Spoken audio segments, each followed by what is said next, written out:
যে তিনি 32 বছর ধরে ডায়াবেটিসের চিকিৎসা করতেছে। ডায়াবেটিসের চিকিৎসা করতে করতে এখন তিনি উপহার পাচ্ছে কি কিডনি রোগ। তাহলে যে রোগ 32 বছরে ভালো হয়েছে না, তাহলে আগামী 1 বছরে কি ভালো হয়ে যাবে? অবশ্যই হবে, যদি জেকে লাইফস্টাইল মানে। আর যে চিকিৎসা করে তিনি 32 বছরে ভালো হয়েছে না, আশা করি কিয়ামত মতো ওই চিকিৎসা করলেও তিনি ভালো হবে। জেকে লাইফস্টাইলটা বোঝাটা দরকার। কারণ হচ্ছে জেকে লাইফস্টাইল হচ্ছে ঔষধ মুক্ত সুস্থ জীবন। মূল কথা হচ্ছে আপনি যদি সুস্থ থাকতে চান, আপনাকে প্রথম ফ্রি গুলো মানতে হবে। এই যে ব্যায়াম করবেন, এটা ফ্রি। তারপরে রোজা রাখবেন, ওইটা ফ্রি। আর্লি ঘুমাবেন, ফ্রি। ভোরে উঠবেন, ফ্রি ফ্রি। খালি পায়ে গাছে হাঁটবেন, ফ্রি। শরীরে রোদ লাগাবেন, ফ্রি। তাহলে আগে ফ্রি গুলো মানবেন। তারপরে যে কাজটা করবেন, 5 লিটার সয়াবিন তেল না খেয়ে 1 লিটার সরিষার তেল খাবেন। জি, কথাটা কি বুঝাইতে পারছি? ঠিক। তারপর চা না খেয়ে একটু হলুদ বুস্টার খাবেন।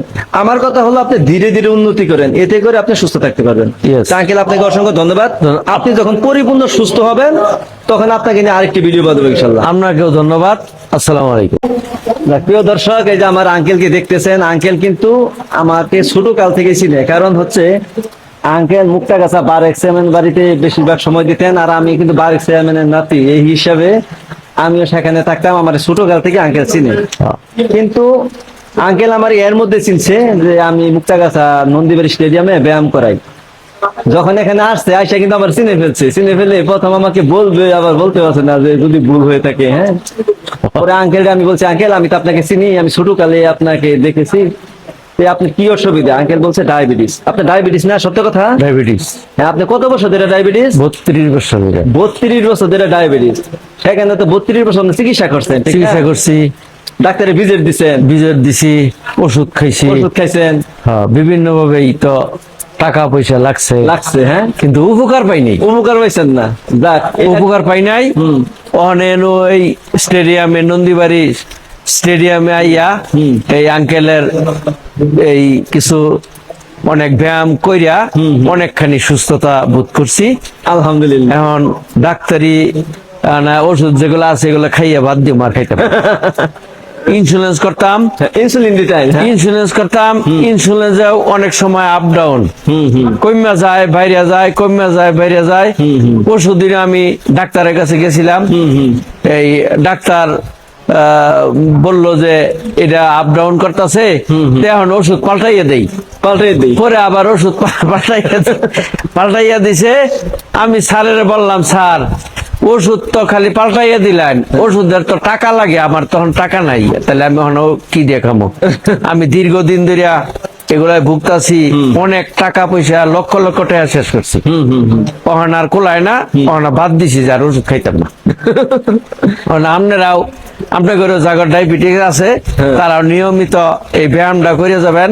আমার আঙ্কেলের খুব ভালো লোক, এবং উনার ব্যায়ামে অনেকখানি সুস্থতা বোধ করতেছি, বা সুস্থ হইয়া যাবো এটাও আশা রাখি আল্লাহর কাছে। আলহামদুলিল্লাহ। কয়দিন ধরে আসতেছেন? আমি আজকে 1 সপ্তাহ ধরে আসতেছি। তাতে ওজন ওজন কমছে, 3 কেজি কমে গেছি আলহামদুলিল্লাহ। এরপরে ডায়াবেটিস মনে করেন যে অনেকখানি সুস্থতা আছে আর কি, আগে থেকে কমতেছে, আগের চেয়ে অনেকখানি কমছে।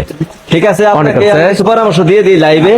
পরামর্শ দেই না, এটা হচ্ছে হঠাৎ করে ওষুধ বন্ধ করবেন না, আপনি মাপবেন আর ওষুধ কমাবেন, ডোজ কমাবেন। ঠিক আছে। যেমন কথার কথা, আপনি আগে ইনসুলিন কত দিতেন? ইনসুলিন 8-10 আর আপনি মাপবেন।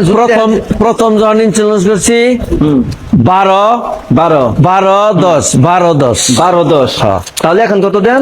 এখন 6 আর 8 দেই। 6 আর 8 দেন, তাহলে কম তো কমাইতেছেন। কমাইছি। ডায়াবেটিস মাপবেন, যখন দেখবেন যে ডায়াবেটিস কমতেছে, ওষুধের ডোজ আস্তে আস্তে কমাবেন। মানতে থাকবেন, কমাতে থাকবেন, মানতে থাকবেন, কমাতে থাকবেন। যদি না কমায় তাহলে কিন্তু সুগার নীল হয়ে যাবে। কথা ঠিক আছে? সুগার নীল হয়ে গেলে কিন্তু শরীর কাঁপ শুরু হয়ে যাবে, তখন কিন্তু আবার চিনি মিষ্টি এগুলো খেতে হয়। এজন্য আপনি কতটুকু কমাবেন এটা কিন্তু মেপে মেপে মেপে মেপে আস্তে আস্তে আস্তে আস্তে কমাতে হবে। হঠাৎ করে বন্ধ করে দিলে আবার ডায়াবেটিস বেড়ে যাবে, আপনি বিপদে পড়ে যাবেন। আর যদি সবসময় ওষুধ খেতেই থাকেন না মাপা, আবার সুগার নীল হয়ে যাওয়ার একটা সম্ভাবনা আছে। আপনি তো কিডনির ডাক্তারও দেখাইছিলেন? কিডনির ডাক্তার দেখাইছি। আপনার কিডনির পয়েন্ট এখন হলো 1.5। 1.5। হ্যাঁ, এটা দীর্ঘ 2 মাস ধরে ওষুধ খাইতেছি, ডাক্তারে দিছে অনেক দামি ওষুধ।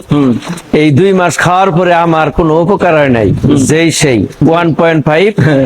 পরশুদিন মাপছি এই 1.5। হুম হুম পরে ডাক্তার সাহেবরে বললাম তাহলে এই যে 2 মাস আমি ওষুধ খাইলাম, হুম তাহলে ওষুধ খাওয়ার আমার কি দামটা হইলো? হুম তাহলে তো ওষুধ না খাওয়াই আমার ভালো ছিল। ওষুধ খাইছি, বীজের দিছি, বীজের পরীক্ষা দিছি, করছি, সবকিছু। গাড়ি ভাড়া দিছি, পরীক্ষায় তো এই যে পরশুদিন 4200 টাকা গেছে আমার পরীক্ষা করছি। পরীক্ষা করতে। চিন্তা করে দেখ। এই 4200 টাকা পরীক্ষা করছি, তারে দিছি 1000 টাকা। হুম, হুম। তাহলে 5200 টাকা আমি দিছি। হুম ওখানে এরপরে ওষুধ লিখছে, একটা ওষুধ একটা ট্যাবলেট 32 টাকা করিয়া। মাত্র।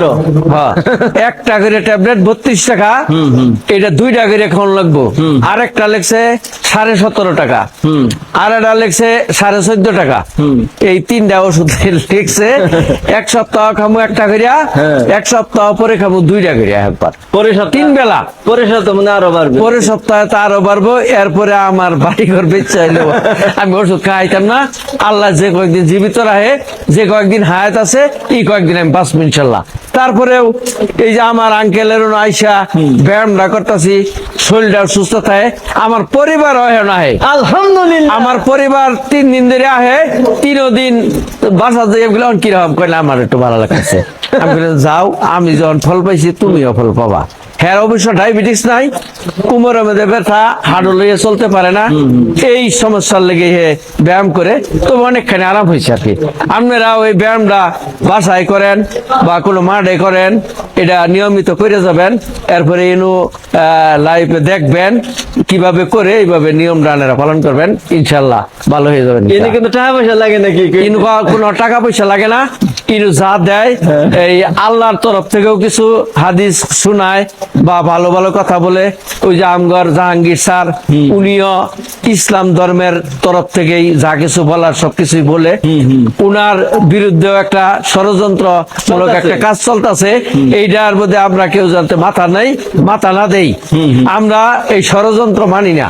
আমরা আল্লাহর সন্তুষ্টির জন্য কাজ করতেছি, আমরা যাতে সুস্থতা থাকি। আর একটা কথা হইলো, যে খাওয়ার আইটেম দিছে, সারাদিন খালি খাওয়ানি লেখো। সারাদিন যে খামু, এই খাওয়াই তো জোগাড় করা হইতাম না। আর খামু কি করে? আমরা দিছি নাকি ডাক্তার সাহেব দিছে। ও, ডাক্তার সাহেব দিছে। তো সারাদিন খামু, এই যে আইটেম যে দেয় ডাক্তাররা, এই আইটেম তো আমাদের রুগী, আপনারা হয়তো অনেকে রুগী আছেন, তাহলে এগুলা জোগাড় করা তো কষ্টকর নাকি ভাই? হ্যাঁ, আচ্ছা যাক, তারপরেও কষ্ট করে যে চলন লাগে। তা আপনারাও সবাই সুস্থ থাকেন, এই আল্লাহর কাছে দোয়া চাবেন যাতে আল্লাহ আমাদেরকে আরোগ্য করে। এই কথা বলে আমি আমার কথা শেষ করছি। আসসালামু আলাইকুম। এখন রুহুল আমিন ভাই রুহুল আমিন চাচা 2টা কথা বলবে, আপনারা শুনেন। প্রিয় দর্শক, আপনারা আঙ্কেলের কাছ থেকে শুনলেন যে তিনি 32 বছর ধরে ডায়াবেটিসের চিকিৎসা করতেছে। ডায়াবেটিসের চিকিৎসা করতে করতে এখন তিনি উপহার পাইছে কিডনি রোগ।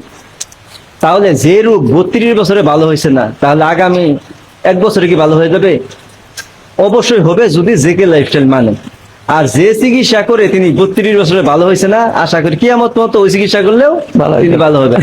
জেকে লাইফস্টাইলটা বোঝাটা দরকার। কারণ হচ্ছে জেকে লাইফস্টাইল হচ্ছে ঔষধ মুক্ত সুস্থ জীবন। মূল কথা হচ্ছে, আপনি যদি সুস্থ থাকতে চান, আপনাকে প্রথম ফ্রি গুলো মানতে হবে। এই যে ব্যায়াম করবেন, এটা ফ্রি। তারপরে রোজা রাখবেন, ওইটা ফ্রি। আর্লি ঘুমাবেন, ফ্রি। ভোরে উঠবেন, ফ্রি। ফ্রি। খালি পায়ে গাছে হাঁটবেন, ফ্রি। শরীরে রোদ লাগাবেন, ফ্রি। তাহলে আগে ফ্রি গুলো মানবেন। তারপরে যে কাজটা করবেন, 5 লিটার সয়াবিন তেল না খেয়ে 1 লিটার সরিষার তেল খাবেন। জি, কথাটা কি বুঝাইতে পারছি? ঠিক। তারপর চা না খেয়ে একটু হলুদ বুস্টার খাবেন।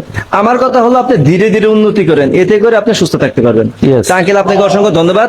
আপনি যখন পরিপূর্ণ সুস্থ হবেন, তখন আপনাকে নিয়ে আরেকটি ভিডিও বানাবো ইনশাল্লাহ। আপনাকেও ধন্যবাদ। আসসালামু আলাইকুম।